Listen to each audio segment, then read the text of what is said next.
Karena industri dalam negeri terpukul oleh barang import yang murah. Barang-barang yang lari dari Amerika pindah ke negara berkembang lain gitu.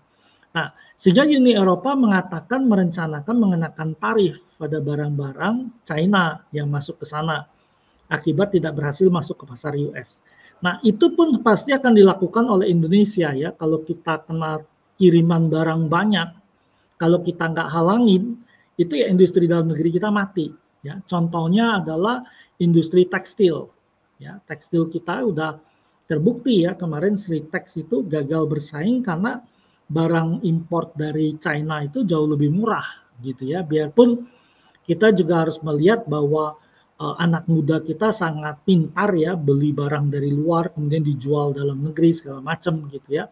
Nah, tapi secara nasional itu merugikan sehingga nanti yang terjadi adalah antar kita negara kita saling tarif ya sehingga terjadi barriers ya. Nah, ini yang berbahaya bagi ekonomi global sendiri. Oke Pak, berarti memang dampak rambatannya akan sangat panjang ketika Donald Trump tetap agresif dengan kebijakan proteksionisme untuk negaranya sendiri ya Pak ya. Kemudian Pak, ini mungkin yang juga akan menjadi perhatian investor-investor retail terutama. Dengan skema yang seperti ini, ketika ekonomi Indonesia kemudian turun dan tidak prospektif untuk berinvestasi seperti misalnya di pasar saham yang memang menjanjikan return tinggi ketika ekonomi naik. Ini apa yang perlu dilakukan investor retail untuk menghadapi ketidakpastian ekonomi saat ini? Karena kan memang masih akan terus, kita masih belum tahu bagaimana Trump akan menghadapi juga balasan-balasan tarif dari negara-negara mitra utamanya, begitu Pak? Ya, jadi ini cukup menarik ya. Jadi awalnya itu kalau kita lihat ya ekonomi Indonesia itu saya sempat tulis juga di Kontan ya waktu itu Oktober ya itu tentang masalah kelas menengah menanti presiden baru gitu ya. Jadi kita ini memang dari tahun lalu itu udah ada indikasi ya daya beli kelas menengah itu menurun ya. Sebagai keterangan saja ya PHK yang terjadi di 2024 itu ada 777.965 PHK yang terjadi di tahun 2024 gitu ya. Nah, di Januari sampai April itu PHK kita 24.000 ya yang terjadi. Daerah tertinggi di Jawa Tengah dan DKI ya 4 ribuan, Jawa Tengah itu 10 ribuan gitu. Nah, asosiasi memperkirakan tahun ini 70.000 PHK terjadi. Nah, itu adalah fenomena yang terjadi gitu. Nah, tapi ada yang bilang, oh, tapi di Indonesia itu luar biasa loh, konser-konser penuh gitu ya. Bruno Mars datang, tiketnya habis gitu ya. Kemudian ada yang bilang, oh itu mall masih rame gitu ya. Nah, jangan lupa kita itu ada Gini ratio yang tebal ya.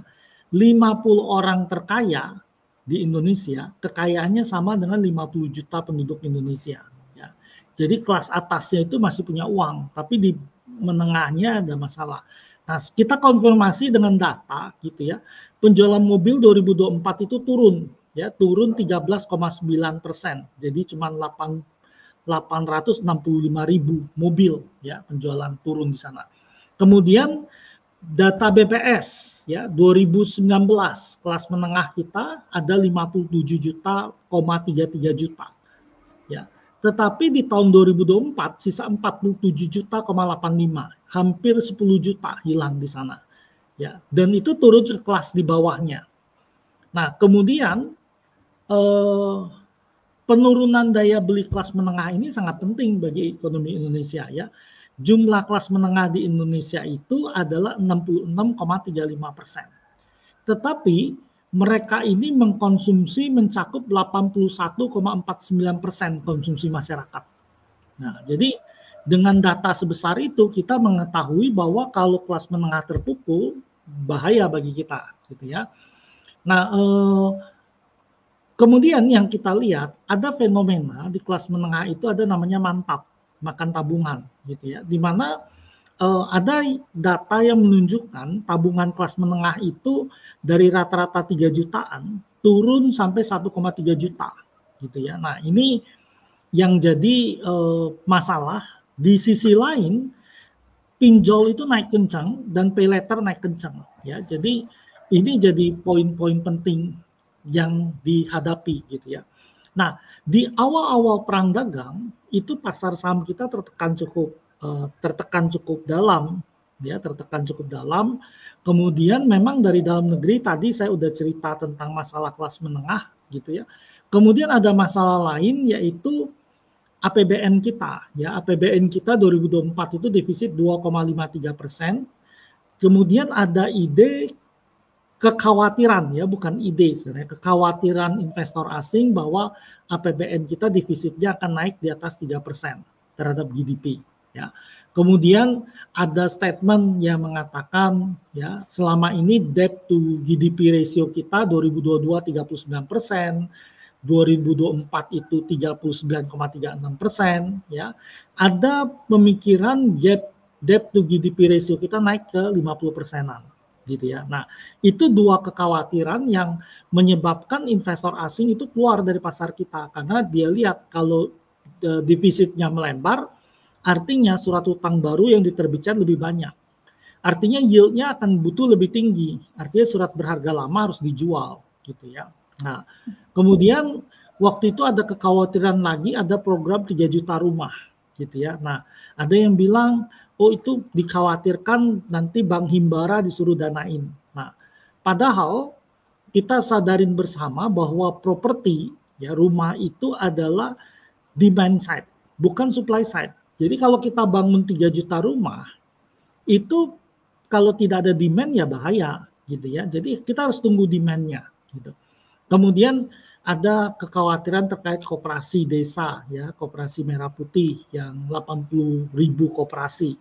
Takutnya diminta Bank Himbara yang danain gitu ya. Nah, itu simpang siur waktu itu ya, data-data terkait tersebut ya belum jelas karena waktu itu pemerintah belum komunikasi ya. Nanti saya akan update beberapa yang saya tahu ya tentang kebijakan itu. Kemudian pembentukan Danantara ya yang dikhawatirkan bisa merugikan BUMN yang ada. Nah, belum lagi realokasi anggaran yang terjadi ya, itu simpang siur. Kemudian realokasi anggaran itu dikhawatirkan nurunin demand untuk konsumsi untuk hotel, kemudian pariwisata, kemudian infrastruktur terganggu gitu ya. Kemudian di awal tahun APBN kita mendadak defisit gitu ya. Nah, kemudian program MBG yang dianggap kurang punya multiplier effect waktu itu. Nah, itu faktor-faktor yang menyebabkan pasar saham kita tertekan turun waktu itu. Jadi digabung dengan perang dagang Donald Trump, digabung dengan faktor dalam negeri ya, dari daya beli yang menurun dan faktor tadi, makanya pasar saham kita turun cukup kencang waktu itu yang terjadi. Nah, itu ya. Nah, kalau kita masih ingat ya, waktu itu ada trading halt 18 Maret ya waktu itu ya. Waktu itu saya lihat Hang Seng lagi all time high itu, mendadak pasar kita kena trading halt ya, turun cukup kencang di sana gitu. Nah, itu yang mengganggu pasar kita gitu. Nah, tetapi memang kita cukup beruntung gitu ya. Jadi kita ini pasar yang relatif cukup beruntung waktu itu. Pertama adalah setelah trading halt itu kita lihat otoritas jasa keuangan ngeluarin kebijakan yang cukup penting, sangat penting menurut saya. Buyback tanpa RUPS. Ya, ini sangat penting bagi pasar ya. Nah, kita lihat emiten yang merespon melakukan buyback itu banyak dan ketahuan dia mau keluar dana berapa, dia mau buyback. Nah, buyback itu penting kenapa? Kalau saya emiten, ekonomi lagi menyulit, lagi sulit, memburuk gitu ya. Anggap aja memburuk ekonominya. Saya pasti akan menahan dana saya untuk operasional kalau ekonomi benar-benar memburuk ya. Nah, saya hanya akan mengalokasikan buyback kalau saya percaya ekonomi tetap baik, kemudian valuasi perusahaan akan sangat murah. Nah, ini jadi sentimen positif kita ya. Nah, ini langsung mendorong perlawanan yang terjadi di pasar.